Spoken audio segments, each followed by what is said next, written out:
Good morning. Good morning and welcome back. We're going to open with our student band members from Liberty and Freedom. So if you're standing in the back, watch out. They're coming in. Welcome. Pipes and drums! By the center! Quick march!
Please stand for the Pledge of Allegiance.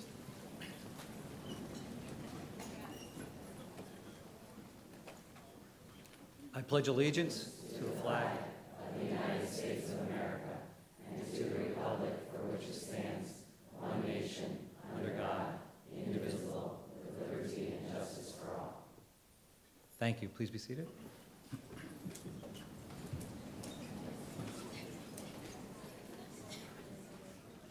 Pipes and drums! Reform ranks! By the center! Quick march!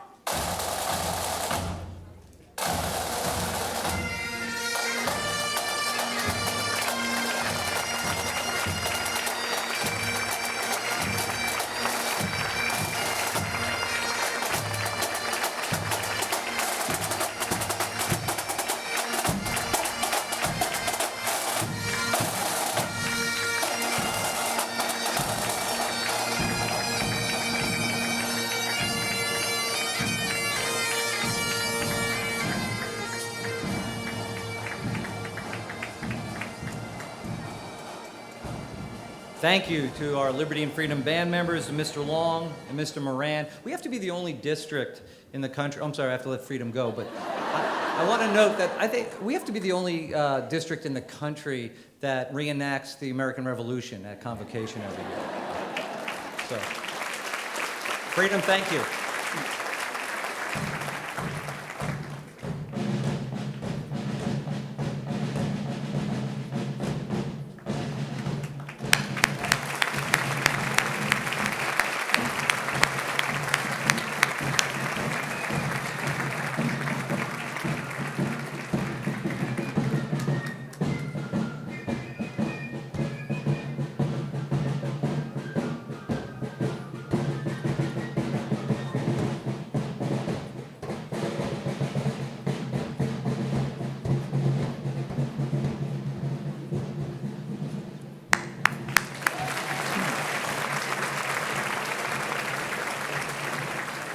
And of course, those kids have been back since the beginning of August, sweating it out at band camp, so they're particularly dedicated. So holy cow, we're back. Good morning again, and welcome. Thanks to Arlene Vargas in my office for coordinating this morning, and Barb Clymer as well. I'm fortunate to have such talented assistants to keep the district moving and running. I also want to thank our school board members who are with us today. Dr. Dean Donaher, Craig Nyman, and Shannon Patrick are with us today. Mr. Fascinetta will be with us via video in a few minutes.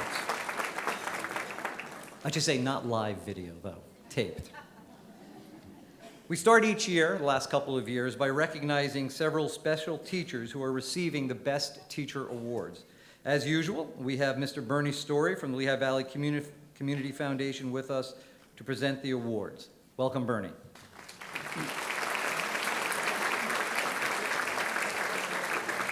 Thank you very much, Dr. Roy, Dr. Silva. Happy Convocation Day, BASD. It's once again a real pleasure to be here with you to present these prestigious cash awards to honor 3 of your best. With assets totaling over $60 million, the Community Foundation provides grants to all sorts of nonprofit organizations across the Lehigh Valley. And last year, we made $6.8 million in grants to charitable organizations, making us one of the larger grant makers in the Lehigh Valley. But we're so pleased to have this long-standing partnership with the school district. This is the 20th year that we're handing out the best awards for excellence in teaching. Yes. So 20 years, roughly by 3 teachers. Let's see, you drop the 0, 3 times 2 is 6, bring it down. About 60, I think, and I'd like to thank Miss Fainel, Clearview Elementary School, 1965, for helping me do that math. So Built by Bethlehem, you better. darn right. So the Best Fund was established by a group of Bethlehem civic and business leaders who believe that the work of teachers is so important, so critical to the community, as well as to students, that outstanding teaching requires special recognition. And each year, recipients of the Best Awards are chosen by a committee comprised of teachers and education professionals from inside and outside the district, as well as several past winners of the Best Award. This year, 3 teachers have been chosen by the committee for recognition of their outstanding teaching. And when I announce each award recipient, would that teacher and his or her principal please come forward to the stage so that we can present you with the check, get a picture, and then be on our merry way. So our very first Best Award is the Seymour and Sophie Haber Award for Excellence in Teaching at the elementary level. Colleen Dunnigan, William Penn Elementary School.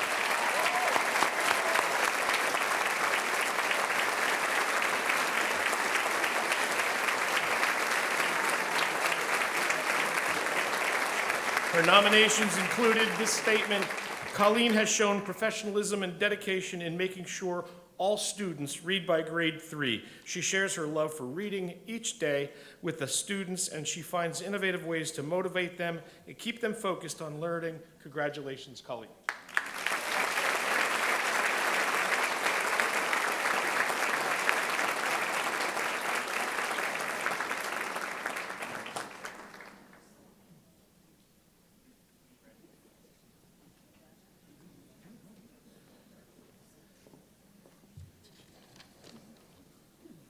Receiving the Bernie Cohen Award for Excellence in Teaching at the middle school level, Amy Putlock, Brockville Middle School.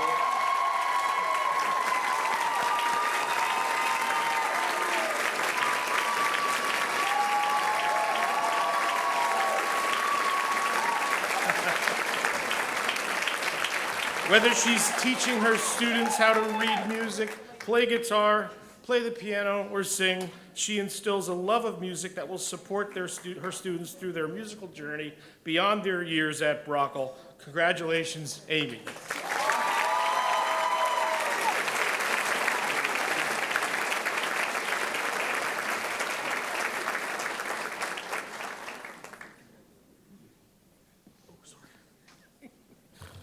I love this. I give away money for a living. It's like receiving the Anthony Ruggiero Award for Excellence in Teaching at the high school level, Karen Lynn from Freedom High School.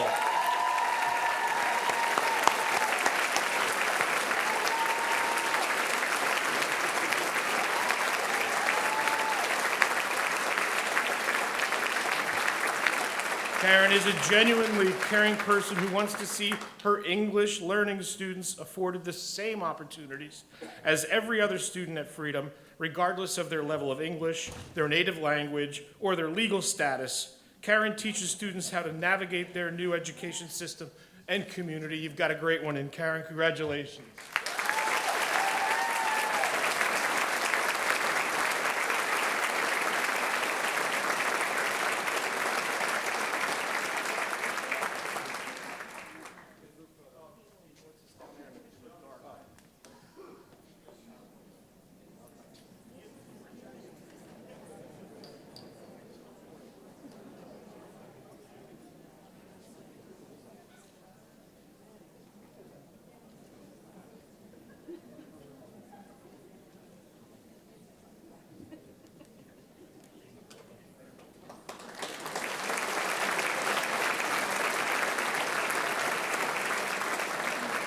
Congratulations to all those selected, and good luck to all of you for another great year. Congratulations.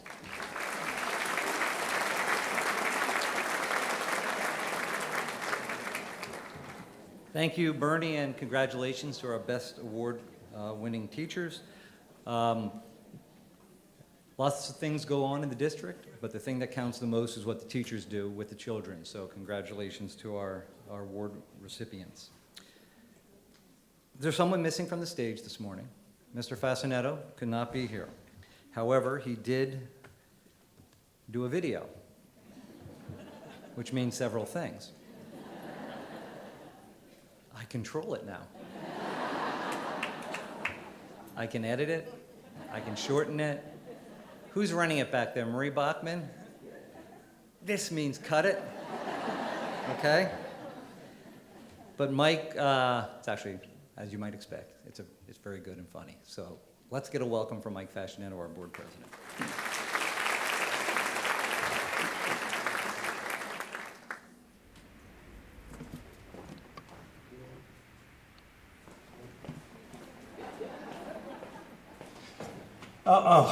Hello there.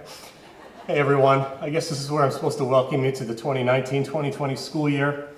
Woohoo, here we are. I could go on and on like I usually do about how much teachers hate the month of August or how excited Dr. Silva is today. You know he always is excited on this day. I could tell you how much my lovely wife Amy begged me not to ramble on too long and to be nice to Dr. Roy in my comments, or I could just heck, forget it. I'm just not in the mood this year. I mean, you see, for the past 3 years, I told all these jokes about how all you people don't know how to have fun in the month of August. I've been telling you that one day I would go back and become a teacher, and well, that day has finally come, and now these damn jokes just aren't that funny anymore. Sorry, I'm pausing because I don't know if you're clapping or cheering or booing or what. I assume you're laughing, but I don't know how long to wait. Anyway, how do you do it year after year? How do you enjoy 10 weeks off just lounging on Main Street, having drinks, sitting on the beach and relaxing, and then you go back? I don't know how you do it. This is insanity, people. Again, I don't know if you're cheering or what you're doing. Dr. Roy, if you need to, you can rewind this and let them see it again if, if something's not working for me. Where were we? While we're at it, I know where we were. This video is 27 minutes and 34 seconds long, and I want you to start your timers now, because if it's any shorter, that means they edited me and they cut me short, and that is not acceptable. And I'm really nervous about this because you know how much Dr. Roy loves to cut me off, and I can just picture him sitting there. He's sitting there with that little remote, and he's probably muting me and fast forwarding me. But don't worry, I was told that this will be on the website in its entirety by 10:30 on the BASD website. That's just in time for your first faculty meetings back in your buildings. I mean, principals, come on, you gotta give them a little slack. They have to ease their way back into this. Anyway, by now you're probably all wondering, where the heck is he? Well, while you're watching this, I am sitting in a similar room being talked at by a whole bunch of people in suits, and I'm pretending to be engaged. Seriously, am I boring? Oh, of course I'm not boring. It's probably just these people that I'm sitting with. Where was I going with this again? Oh yeah, that's right. A few weeks ago, I accepted a teaching position, and I wanted to go onto social media and shout it to the world. I was going to tweet about it, I was going to put it on Facebook, and then I realized, no, I can't. I have to wait until today because I wanted you to be the first to know, because after all, if it wasn't for this, if it wasn't for this board and for each and every one of you, I would have never done this. So I deserve to tell you first, so you will be the first to know that I accepted a 5th grade teaching position in the Allentown School District teaching at Central Elementary School, and I am super excited to begin. It's really a dream come true, and I cannot wait to get started. And while we're at it, I have to give a shout out to one of my Lehigh buddies, Taylor. Taylor and I suffered through the summer from hell last year with our crazy class schedule that you all heard about. And I want to give her a shout out. She got a job at Farmersville as an LTS. So Taylor, stand up, take a bow. Everybody give her a round of applause. Okay, wait, that's probably way too embarrassing. We can't have you do that. But Taylor, I am really proud of you. You're going to be a great teacher. And I can't believe we finally made it this far. Now, I spent a ton of money at Lehigh, as all of you did when you went to school. I realize that, but it's time to see if it paid off. So you are in for a treat. It is time for Mr. Fascinetto's first official lesson as an elementary teacher. Get ready, people. Here we go. All right, here we go. Like I said, this is going to be a real treat, so buckle in. The first thing I want to talk about for the 1920 school year is quality teachers. We know that every student everywhere deserves a quality teacher. It doesn't matter if they're in kindergarten, middle school, high school, quality teachers are the key to a good education. And as you know, quality teachers believe in their students. There's no bias. They know that everyone can learn, and they believe that. Because if there was one thing I learned the past couple of weeks is when I did tell some people where I was going, I got the similar reaction like, oh, Allentown, Central, Inner City, Urban. And that's a shame because kids everywhere deserve a teacher that believes in them and knows they can learn. And that's what I know each and every one of you do. So quality teachers. And the second thing we're going to talk about is mindfulness and trauma. And I know there's some groans there because you're tired of hearing about it, but it's so important. Our students come to us each and every day with all kinds of things that affect them outside the school day. Whether it's their living situation, their parents, their family, where they're going to get their next meal, some don't know. And the important thing is that we take that into account. And I know you do that, and you care deeply for your students. And that's something I am so proud of, that you put such focus on the mindfulness, the social, emotional welfare of our students, and that is super important, and I want you to continue that each and every day this year. And the last thing we're going to talk about, of course, is ignite, encourage, and empower. And again, there better not be groans on this, because in elementary school, we're going to ignite, and we're going to spark the interest of our youngest kids from kindergarten up through the time they transition into middle school. Whether that's Spanish, whether that's digital literacy, whether it's just learning to read or some fun science experiment that we did, we're going to ignite their curiosity. Next, we're going to empower and encourage them. But first, we're going to encourage before we empower. And I'm not good at reading my words in the right order, but we're going to encourage. And we are going to spark more interest in middle school and encourage them to excel, to pick a career pathway, and really start to think about the rest of their lives at a time when they normally wouldn't. And then finally, we come on to high school and we empower. And that's where we set them free. And the past several years, ever since they set foot with us in pre-K or in kindergarten, this is the time we empower them, we set them free, and I know you do a great job with that. So if there are 3 things that I can tell you this year, it's ignite, encourage, and empower. And lastly, what I want to talk to you about is being built by Bethlehem, because we know it's so important to say that we're built by Bethlehem, because Dr. Roy really wants us to. And we got little wristbands this year that say built by Bethlehem, which I am not wearing. And we have our phone things that we stick on the back. Maybe some of you did. I didn't because then my wireless charger doesn't work, but you get it. But we are built by Bethlehem. And when you flip through that calendar that came home, if you have a student in the district or you have it in your classroom, and you look at the impressive resumes of some of those people who were built by Bethlehem, it's something that we need to say more often, and you play a huge part in that. You take care of our kids, you nurture them, you ignite, you encourage, you empower them, and you are what makes them built by Bethlehem.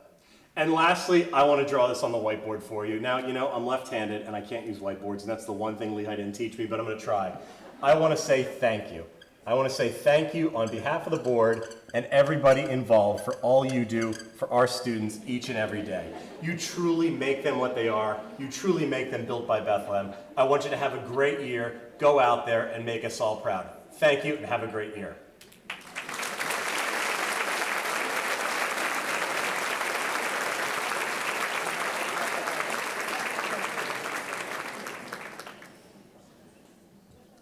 Even got one in on me remotely through tape. But I am really excited to be here today, and I wish all of you a happy new year and a great school year ahead. I was preparing for a BASD kindergarten 50 years ago today. It was the summer of the moon landing, a time of national pride. My sister and I sat on a blanket in front of the television and watched Neil Armstrong take that great leap for mankind. At night, I could go into the backyard and stare at the moon, and I could convince myself that I was seeing the American flag. I knew that our country could achieve anything, and that our progress could be shared as freely and equally as the light of the moon. With my new shoes on my feet and my PB&J and my astronaut lunchbox, I arrived for my first day of kindergarten at Stevens Elementary School, knowing that school was going to be a good place for me. 50 years later, here I am. I doubt that every child has had the same comfort and optimism when starting school. This summer, along with the Apollo 11 retrospectives, children watched news stories about forced separations of children from their families. They heard some pretty harsh words coming from our national leaders.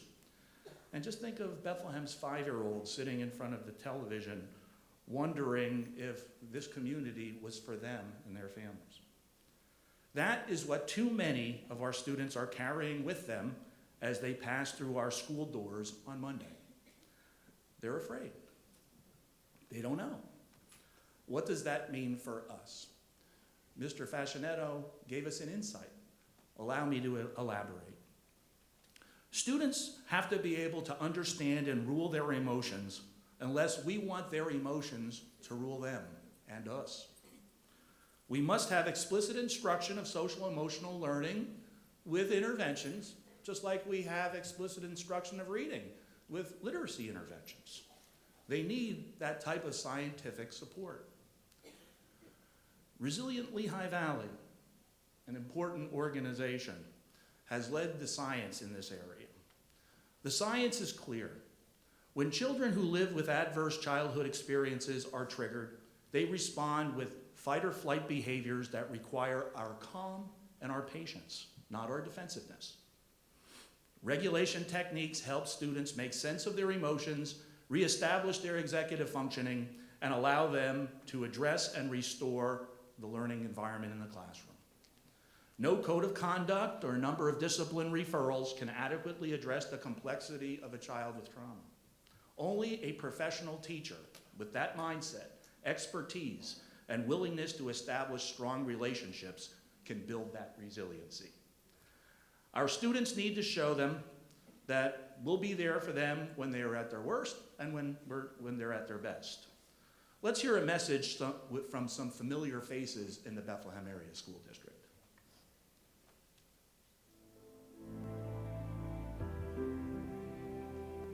I taught for 13 years. So although like thousands of kids that you've had interactions with, sometimes I made judgments about a kid and their disconnect from me or disconnect from a classroom, and I never stopped to ask, hey, what's going on?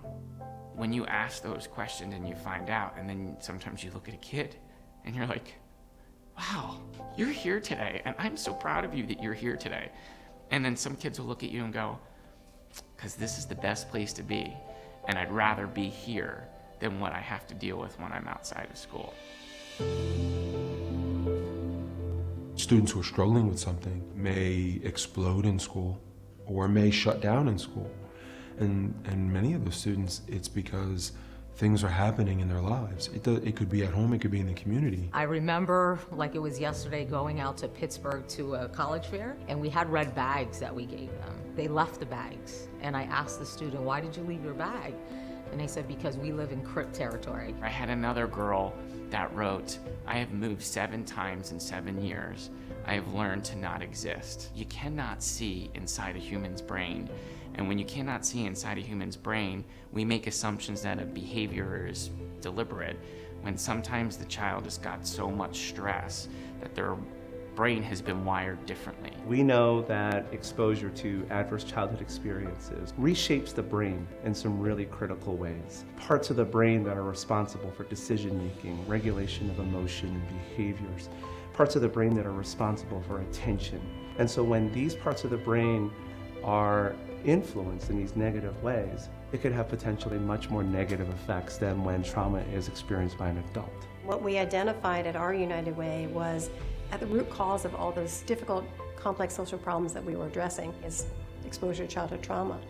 So the best way to support families and support our communities is really by addressing trauma early and building trauma-informed systems to break the cycle of family and community violence and build resilient communities. Resilient Lehigh Valley is a multi-sector partnership of organizations and community members dedicated to our mission of building a trauma-informed and resilient Lehigh Valley through education and collaboration. So through that, we've organized about 100 different organizations and growing, about 160 members and growing, are actively engaged in supporting trauma-informed work. The heart of a trauma-informed school is the power of a relationship. Being in trauma-informed school is focusing on the basic needs of our students, making sure they feel safe, that they feel connected. Your job as educators are not to cure trauma. Our job is to help students through it. Big things in trauma-informed practices is the way you set up your room. Instead of having rows, you have more clusters and groups so the room doesn't feel so large. I often would have students be sent to the office because they needed a timeout from the classroom, and now that they have a peace corner, if they need a break, they kind of have that self-regulation ability to kind of go take a break and get back to learning when they're ready. The main thing is building relationships with kids, resiliency in kids, and the skills that they need to cope with the situation that they're dealing with. Our students are going through a lot. There are things that are happening in our lives that are so egregious for some of them that they're not going to openly tell you about it. Once you form relationships with kids, once they feel connected to you, many of our kids will tell you. Many of our kids really want to have that conversation. Our hope with Resilient LV is to create a trauma-informed and resilient community. We know that Black kids, Latino kids are punished at much greater rates. When we address trauma, we're able to address racial disparities. The shift will be from punishing the kids to actually helping them grow. And when we help them grow, they'll be less likely to repeat the problem behavior, more likely to actually persist in school. We're going to see kids who are going to be able to contribute to the workforce of the Lehigh Valley. Trauma-informed schools can serve as a model for the justice system, for the health system. And in so doing, we'll see healthier and safer communities. The best benefit of being a trauma-informed school is that we are creating an environment where our students can be the most successful that they can, all of our students. I've come to understand how much of an epidemic we're in. We've become a safe haven for a lot of our students to just begin to navigate some of the things that they're experiencing. The best way to trump an adverse childhood experience is a stable, caring adult. We were saying, like, at least someone in your house is caring. We were using those phrases all the time when our students didn't need to hear the at least. What our students needed to hear was, that's a lot that you're telling us. We can't really take some of that away, but what we can do is help you carry it.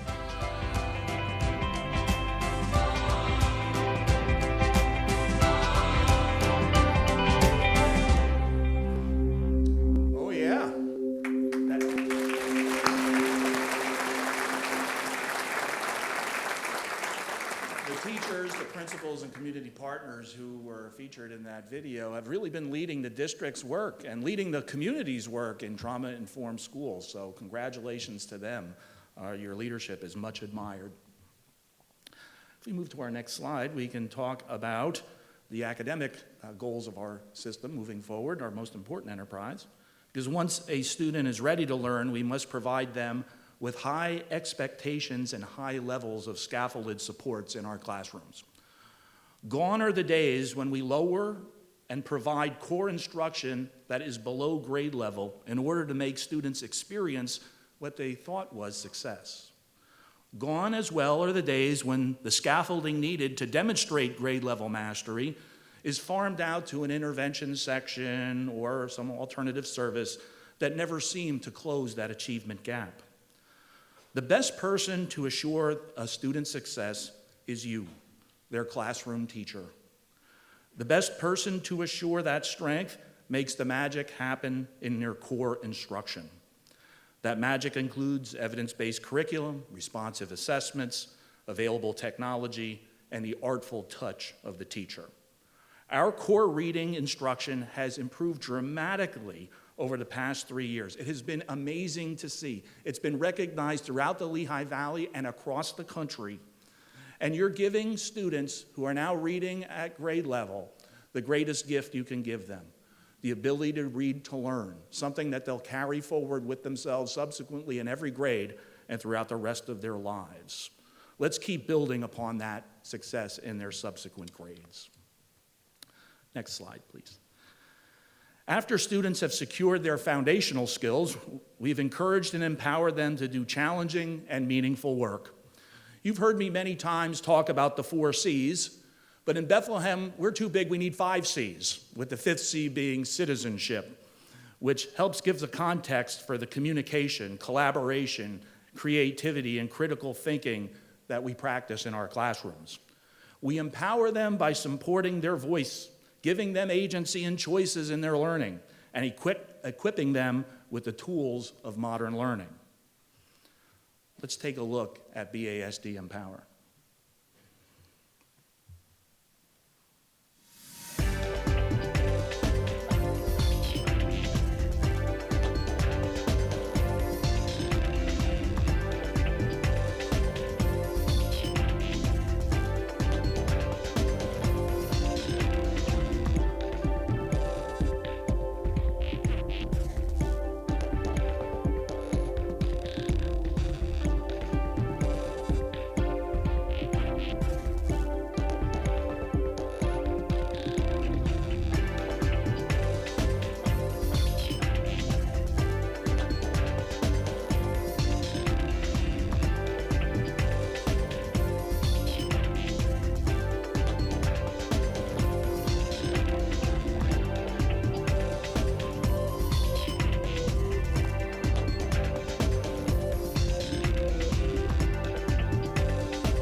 Thank you to Tom Braun and his talented team at BASD Media for featuring our students and our kids whenever he can.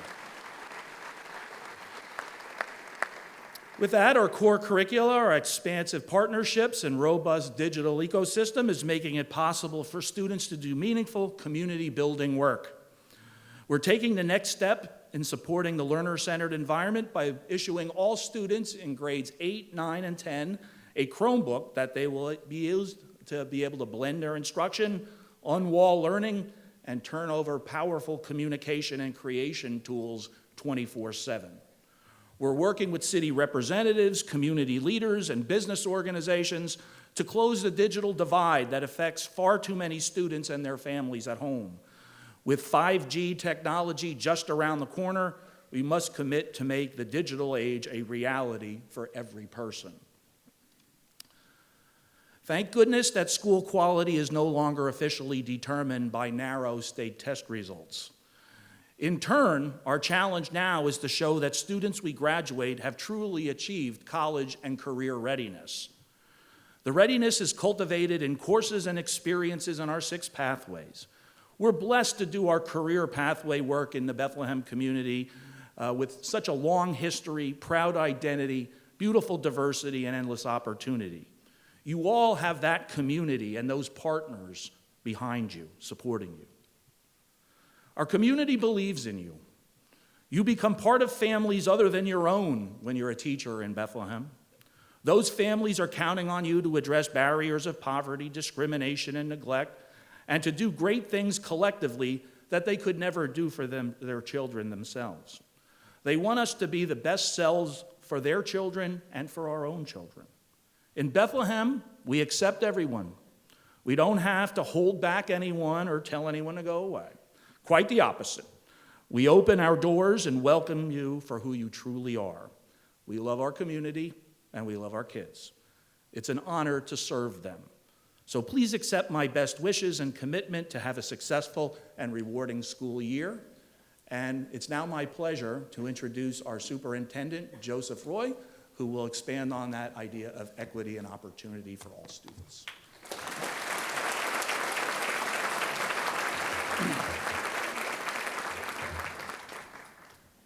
So this is my 10th convocation as superintendent, which is pretty amazing. Honestly, most superintendents don't even make 4, so I'm lucky. 10 years. I feel 30 years older. No, that's not true. I love this job more every year. At my first convocation in 2010, my oldest daughters were 22 and 18. They're now 31 and 27. They have real jobs and are real adults. And as those of you with adult children know, there's a nice sense of satisfaction as a parent at this stage of life. They're grown up. The whining is completely over. Almost. This is a picture of my 2 older daughters a week or so ago. But of course, I couldn't leave well enough alone. At the time of my first convocation as superintendent, my daughter Maddie, who is entering 4th grade at Lincoln, was about 10 weeks old. And my daughter Charlotte, now entering 2nd grade, was not even a thought on the horizon. Maybe in my wife's head, but not in mine. But I had to do it again. I just had to do it again with another 2 daughters. And so this is where I am now, back in the world of raising girls.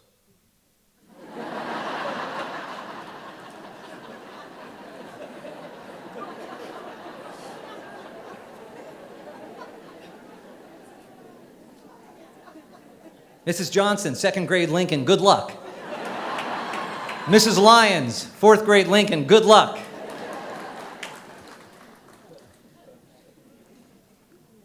Please do not tell the girls I showed that picture.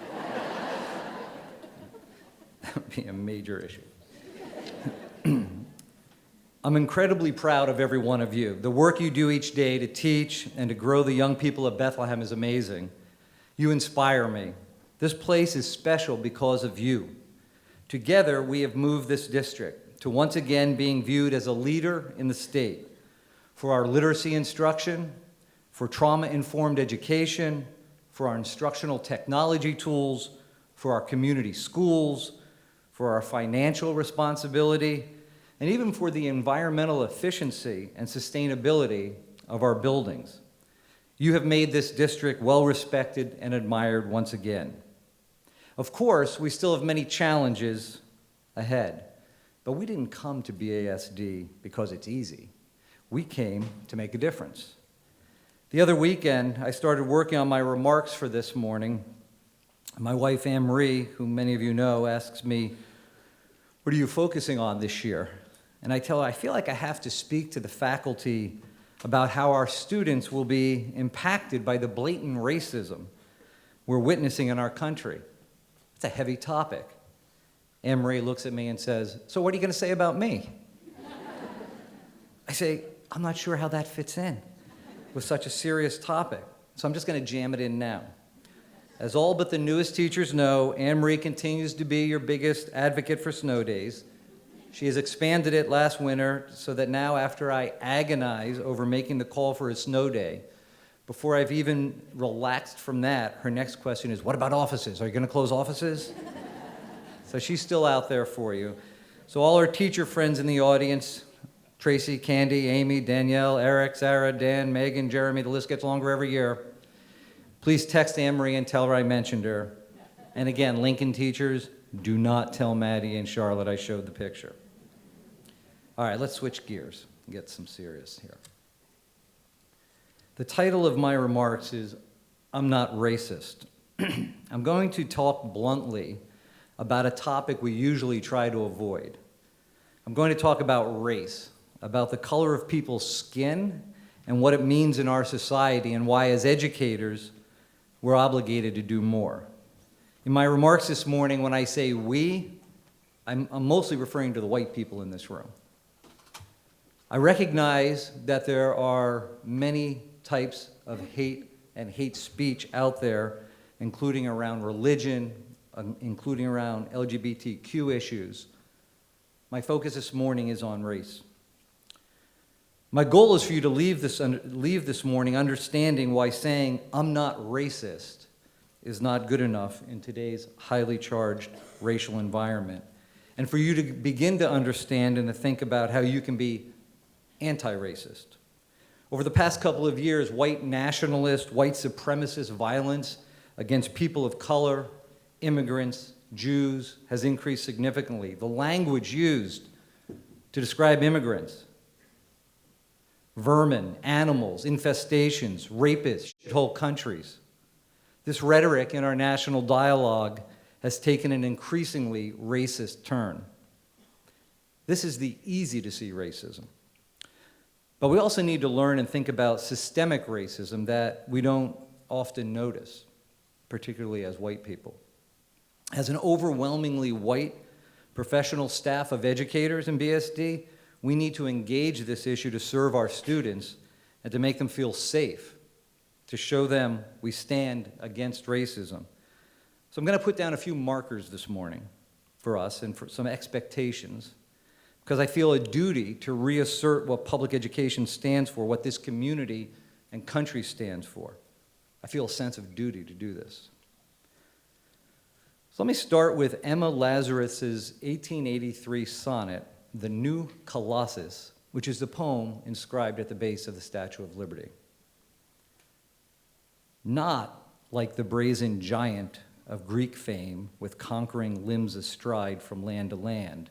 Here, at our sea-watched sunset gates shall stand a mighty woman with a torch, whose flame is the imprisoned lightning, and her name, Mother of Exiles. From her beacon hand glows worldwide welcome. Her mild eyes command the air-bridged harbor that Twin Cities frame. With silent lips, she cries, keep, ancient lands, your storied pomp.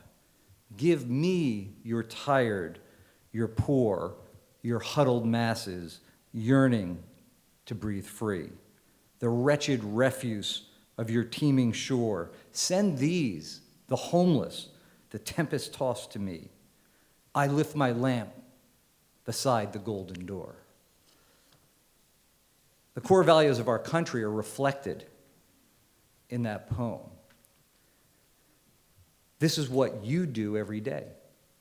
You take kids in from wherever they come from, you welcome them, and you help educate them. It's the amazing work you do. Teachers hold this country together.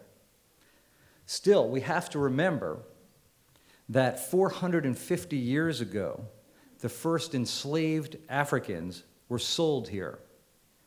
They didn't get to pass through the golden door. And the seeds of systemic racism were sown, and to this day, we bear that burden. And in the summer of 2019, our house, our country, inside Lady Liberty's door, is boiling over with racism.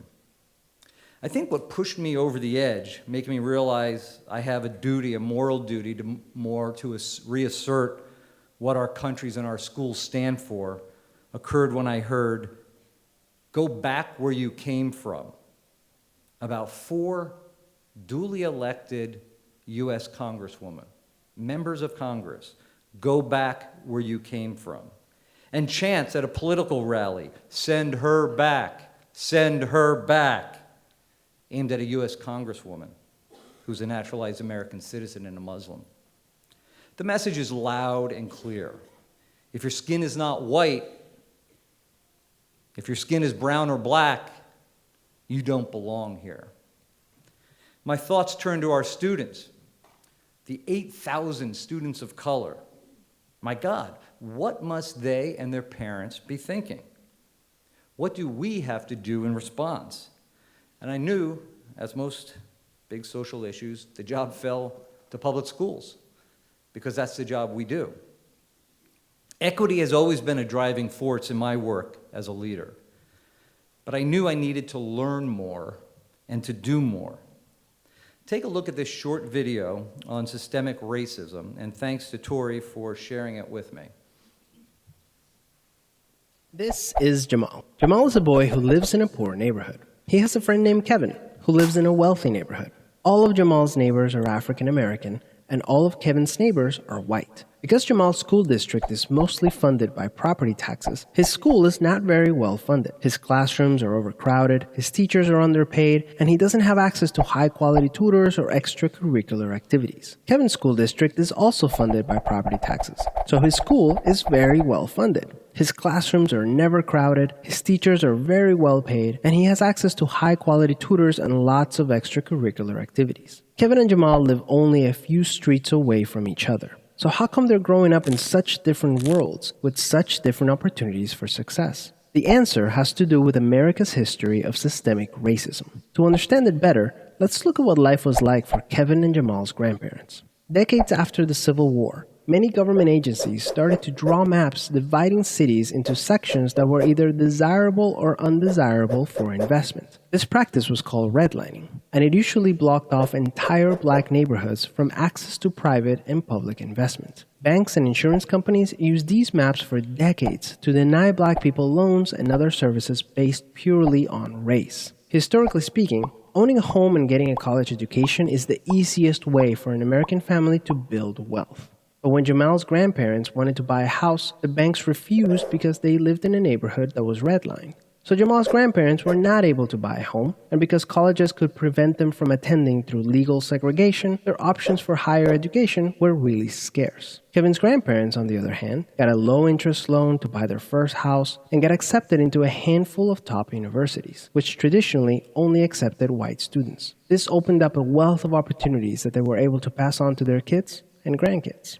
Even as late as the 1980s, an investigation into the Atlanta real estate market showed that banks were more willing to lend to low-income white families than to middle or upper-income African-American families. As a result, today, for every $100 of wealth held by a white family, black families have $5.04. A 2017 study confirms that redlining is still affecting home values in major cities like Chicago today. This explains how Kevin and Jamal inherited vastly different circumstances. Unfortunately, the story doesn't end there. A big part of systemic racism is implicit bias. These are prejudices in society that people are not aware that they have. Let's go back to Kevin and Jamal.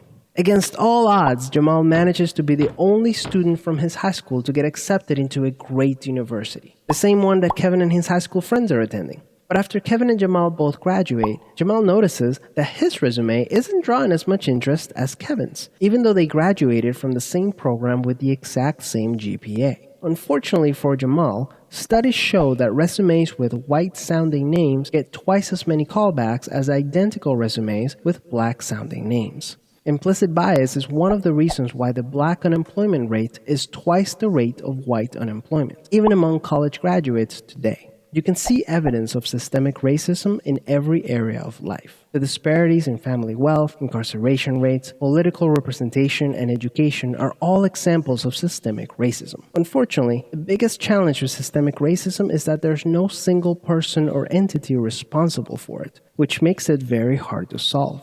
So what can you do? The first thing you can do is work towards becoming more aware of your own implicit biases. What are some prejudices that you might hold that you're not aware of? Second, let's acknowledge that the consequences of slavery and Jim Crow laws are still affecting access to opportunity today. As a result, we should support systemic changes that create more equal opportunities for everyone. Increasing public school funding and making it independent from property taxes would be a great start, so that poor and wealthy districts can receive equal access to resources. Systemic problems require systemic solutions. Luckily, we're all part of the system, which means that we all have a role to play in making it better. Peace. So what I found most interesting about that video was just the reminder that though the slavery ended 150 plus years ago, the impact that has been built into the economy and society continues. And you think about it, the average lifespan in the US is around 80 years. So if slavery ended 150 years ago, that's only 2 lifetimes removed from slavery. So the impacts continue in what we call systemic racism. So in the spirit of doing more in the face of what's going on in this country and systemic racism, I wanted to lay down a few markers that sometimes there's disagreement on. I want to make clear there's no real reason for disagreement. First, race is a man-made social construct. It's not biological. It's a social construct that was created to benefit white people over people of color. Race is not a thing biologically, scientifically. The color of a person's skin suddenly became important to justify slavery and the laws that benefited whites at the expense of black and brown people in the decades after the end of slavery. Second, racism is alive and well. I've heard people say, well, there's not racism anymore, laws prevent it. If you think that our brown and black-skinned children don't face racism, don't face hurdles solely because of the color of their skin, you're wrong. And we all have an obligation to learn how and why racism is a cause of trauma. If you hear anyone say racism doesn't exist anymore, confront it, do something. Third, there's something called white privilege. A lot of white people don't like to hear this. White people benefit from racist systems that hurt brown and black people. It's not neutral. It's not a one-way street. Racism just hurts people of color. I didn't create the system, but I benefit from it because I'm white. I don't have to worry about how others feel about my race. At the mall, at the gym, at the pool, at school, at work, driving my car, on interviews, in church, when I buy a car, or where I buy a house. That's white privilege. My race, my skin color is invisible to me.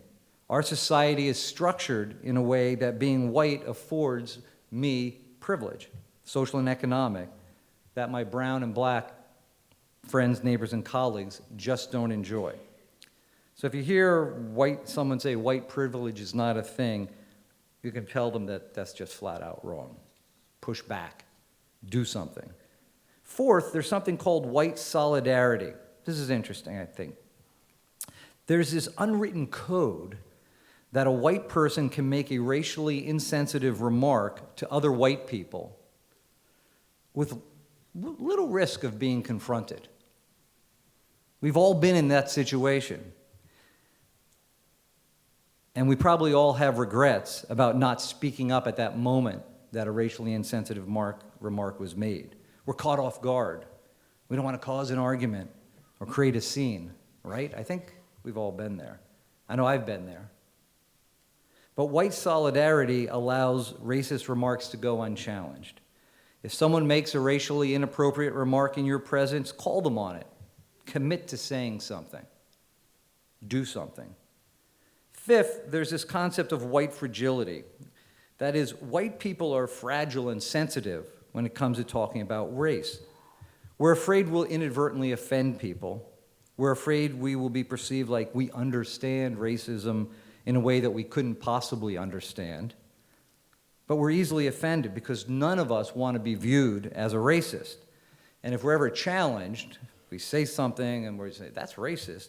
If we're ever challenged on something we say or do, we get defensive and we say, I'm not racist, because being racist is so unacceptable. In fact, some of you right now are feeling defensive that I'm even talking about racism, that I'm even telling you that you're privileged. Yet, white people are fragile when it comes to racism. If your friends and colleagues of color have to grow up and live dealing with racism, I figure the least that we can do is to not be so damn fragile about confronting racism. Sixth,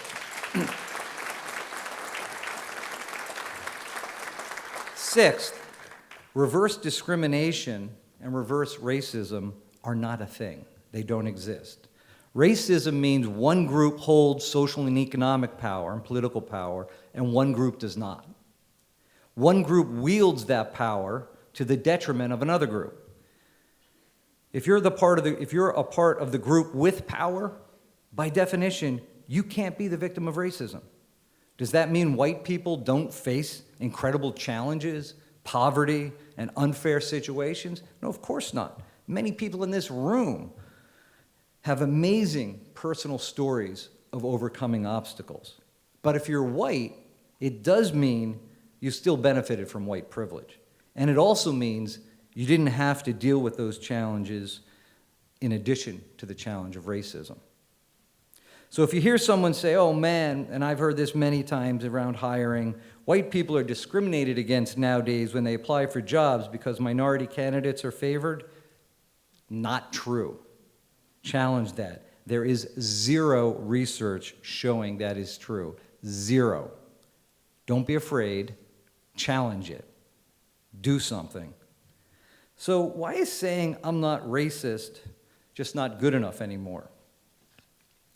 At some point in our lives, most of us have been, most of the people in this room have said something or done something that compelled us to say, I'm not racist. Because you said something inadvertently, wasn't clear, and someone challenged you on it. And being called a racist is the last thing a white person wants. Even racists don't like to be called racist. So our immediate defensive reaction is, I'm not racist, right? I mean, that's how it goes. Through my reading and talking and thinking this summer of such racial ugliness, I came to realize that if I'm just not racist, that's my position, I'm not racist. I'm like Switzerland in World War II. Switzerland was neutral. They were not for the Nazis, but they weren't against them either. Switzerland did the equivalent of, I'm not racist. Switzerland said, I'm not Nazi. Really? Is that the best you can do? You see my point. Too often, I've been Switzerland. I don't want to be Switzerland. I'm a little embarrassed I was Switzerland. What I really want to be is the United States in World War II. I want to be an ally. I want to be an ally to my friends and colleagues of brown and black skin. I want to fight next to them and for them. I want to do something. So if you limit yourself to the goal of not personally saying or doing something racist in the face of blatant racism in our country, you're Switzerland. All right, I just got tired of the whole Switzerland analogy. I'm going to switch to something else. How about this? It's like watching a house on fire and saying, I'm not the arsonist, while you do nothing to put out the fire. I'm not an arsonist. Well, whoop-de-doo. Good for you. I'm not racist. Wonderful. Hopefully you're not a Nazi or a murderer either. What are you doing to put out the fire? Be a firefighter. Do something. As white people, our responsibility to our black and brown neighbors can't be simply to not be personally racist toward them, right? Be an ally. Be anti-racist. Do something. Actively working to put out the fire of racism is called anti-racism. I'm calling on you to activate your anti-racism within. It's so much more powerful and action-oriented. I'm an anti-racist. I'm an anti-Nazi. I'm a firefighter. Do something in the face of racism that is resurgent in our country. Interrupt racism. So you say, oh, all right. You convinced me. I'm an anti-racist. What do? Do something. But what? Well, the easy start is to push back on those that deny racism exists, or who deny white privilege, or who speak disparagingly about black and Hispanic students, because they are perpetuating systemic racism by that behavior. Love your students, make them feel safe and always welcome. Be the anti-racist in their midst. Do something. Ask yourself, is it possible that because I'm white, that there are some racial dynamics I don't see, that I don't get, that I need to get and I need to learn about? Am I willing to consider that possibility? Am I willing to learn? Do something. Interrupt racism. In this district, we've defined equity as giving each student what he or she needs when they need it. And we have to do that. But what I realized is we can't just focus on that individual and that individual and that individual and give them what they need. We also have to focus on the bigger picture, the systemic racism issues that are causing those challenges for students. We must look for equity issues at the racial group level, at the systemic level. I believe that when we do that, we move from not racist to being anti-racist. As educators, we have to find the things that schools do that have a disproportionate negative impact on students of color, from the district level to the classroom level. We need to look at what we do and how we operate through the lens of race. I know we need to work on identifying the systemic things we do that have a disparate impact. So when you see something, say something. You see something that seems disparate on the basis of race, email me, talk to your principal. We need to identify them. Sometimes our greatest challenge as overwhelmingly white faculty is we don't see it. So look for it, and when you see things that unfairly impact our students of color, bring it up. I want to close with a quote from Teddy Roosevelt, and listen for how it can apply to acting as an anti-racist, though he wasn't talking about anti-racism, and I edited it to shorten it. And today, if President Roosevelt was saying this, I hope he would substitute person for man.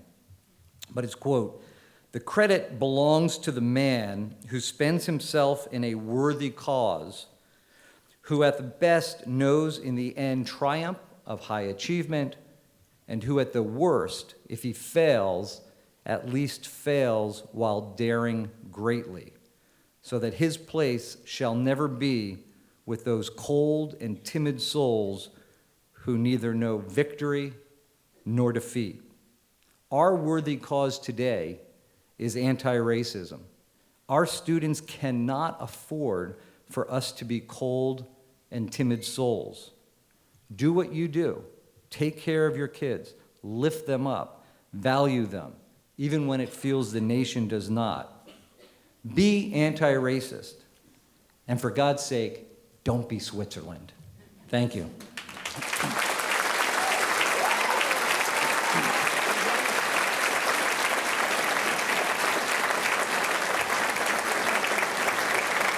Hey.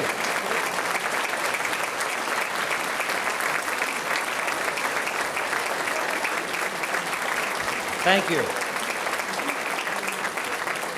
Thank you. Quick final notes. Please note that we have, now we get to the swag part of the show. We have BSD wristbands on the way out for you to get. Everybody gets a BSD wristband. We also have samples of BASD clothing and gear in the lobby that if they're available for sale, you can order. $1 of every item sold will go to the Foundation for BASD. So just notice that on the way out and make sure you get your wristband. Thank you. You are the best. You get it. We just need to keep fighting forward together. Have a great day and a great year.